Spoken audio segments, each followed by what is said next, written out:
जय श्री कृष्णा। आज की इस वीडियो में हम समझेंगे श्रीमद् भगवद गीता के दूसरे अध्याय का 20वां श्लोक। ये श्लोक भगवान श्री कृष्ण के द्वारा अर्जुन से कही गई है। भगवान श्री कृष्ण कहते हैं, न जायते म्रियते वा कदाचि न्यायं भूत्वा भविता वा न भूयः अजो नित्यः शाश्वतोयम पुराणो न हन्यते हन्य माने शरीरे। ये था पूरा श्लोक। चलो सबसे पहले हम श्लोक के एक एक शब्द का मतलब समझते हैं, उसके बाद फिर हम पूरे श्लोक का मतलब समझेंगे। यहाँ पर सबसे पहले है न जायते म्रियते, और इसका मतलब है ना जन्म लेता है और ना मरता है। इसके बाद है वा कदाचित।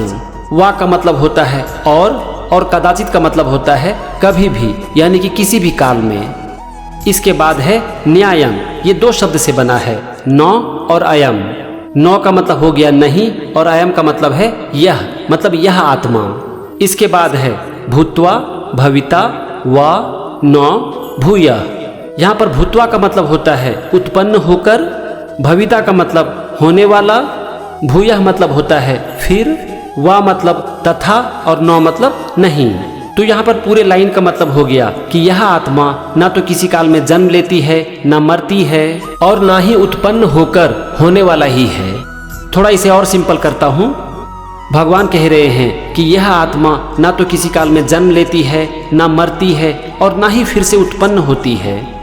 अब आते हैं दूसरे लाइन पर, अजो नित्यः। अजह मतलब अजन्मा और नित्यः मतलब नित्य। नित्य का मतलब होता है परमानेंट। इसके बाद है शाश्वतोयम पुराणो। शाश्वतोयम में दो शब्द है, शाश्वतः अयम। शाश्वतः का मतलब होता है सनातन, और पुराना का मतलब होता है पुरातन। सनातन का मतलब होता है जो सब दिन के लिए है। इसको हम टाइमलेस भी कह सकते हैं, एवर लास्टिंग भी कह सकते हैं। मतलब कि ना तो इसकी शुरुआत है और ना ही इसका अंत है। और पुरातन का मतलब होता है जो कि बहुत ही प्राचीन समय से है। इसके बाद है न हन्यते। नौ मतलब नहीं, और हन्यते मतलब मारा जाता है। फिर है हन्य माने, और इसका मतलब है मारे जाने पर भी। इसके बाद है शरीरे, मतलब शरीर के। अब हम देखते हैं पूरे लाइन का मतलब, अजो नित्य शाश्वतोयम पुराणो न हन्यते हन्य माने शरीरे। इसका मतलब है कि यह आत्मा अजन्मा है, नित्य है, सनातन है, पुरातन है, और शरीर के मारे जाने पर भी यह नहीं मरता है। अब हम देखते हैं पूरे श्लोक का मतलब। भगवान श्री कृष्ण अर्जुन से कह रहे हैं कि यह आत्मा किसी भी काल में ना तो जन्म लेती है, ना मरती है, और ना ही उत्पन्न होती है। ये तो अजन्मा, नित्य, सनातन और पुरातन है, और यह शरीर के मारे जाने पर भी नहीं मरती।